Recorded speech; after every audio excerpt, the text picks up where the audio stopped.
அனைவருக்கும் இந்நேர வணக்கம்.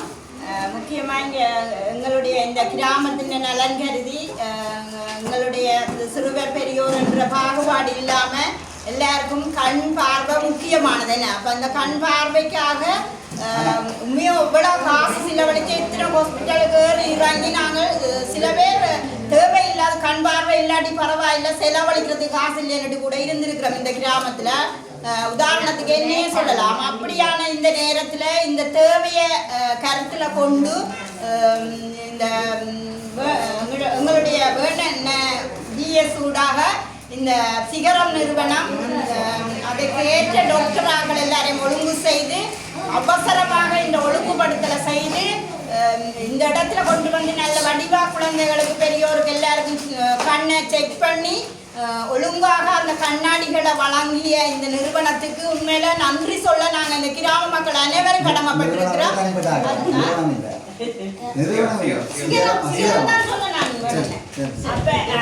அந்த வகையில வந்து நான் உதாரணத்துக்கு என்ன எடுத்துக்கொண்டா, நான் இப்போ ஒரு 5 வருஷமா கண்ணாடி பாவிச்சு கொண்டிருக்கிறேன். நான் நிறைய நிறுவனங்களோட வேலை செய்யறதாலும் மாதர் சங்க செயலாளராக இருக்கிறதாலும் எனக்கு எழுதுறது நிறைய முக்கியமா இருந்தது. ஆனா கண் இடையில தெரியாம போயிடுச்சு.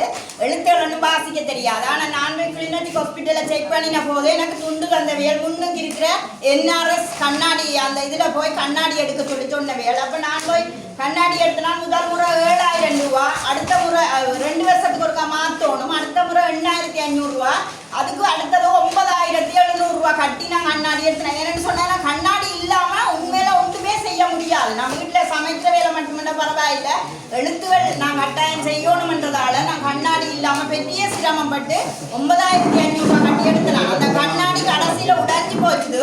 லாஸ்டிக் கட்டி கொண்டு நான் அதை போட்டிருக்கேன். இந்த குழுவில் உள்ள பெண்கள் எல்லாம் பார்த்து எனக்கு சிரிச்சவியல். அந்த வகையில நான் இங்கே அந்த லாஸ்டிக் கண்ணாடியோட தான் வந்தேன். நான் அன்னைக்கு திடீரென்று செக் பண்ணி இந்த கிளியரான பார்வைக்குரிய கண்ணாடி எந்த ஒரு காசும் சிலவில்லாம இந்த எங்கட கிராமத்திலேயே கொண்டு வந்து தந்ததுக்கு உண்மையா மீண்டும் மீண்டும் நான் நன்றியை தெரிவித்துக் கொள்றேன். இது சார்பாக எங்களுக்கு வந்து அறிமுகம் செய்த வேண்டும். இன்னைக்கு குறிப்பாக அவற்றை குடும்பத்துக்கு எல்லாருக்கும் நாங்கள் மனமார்ந்த நன்றிகளை தெரிவித்துக் கொள்றோம். அதோட ஒரு வேண்டுகோள் வைக்கிறேன். என்னன்னு சொன்னா இதை எங்களோட கிராமம் சரியான வர்மப்பட்ட கிராமம். இதுல இன்னும் பாதிப்புக்கு உள்ளாகி கண்ணோட இருக்கிற ஆட்கள் எல்லாம் அந்த அண்டைக்கு தெரியாதாலேனோ வந்து செக் பண்ணாம இருக்கிறோம். அவைக்கு இன்னும் ஏழுமண்டா இன்னும் இது போன்ற நிறுவனங்களால திரும்பவும் ஒரு செக் பண்ணி ஏதாவது இந்த உதவியை செய்ய முடியுமெண்டா செய்தா உதவியாக இருக்குமென்னு கேட்டுக்கொள்றேன். நன்றி.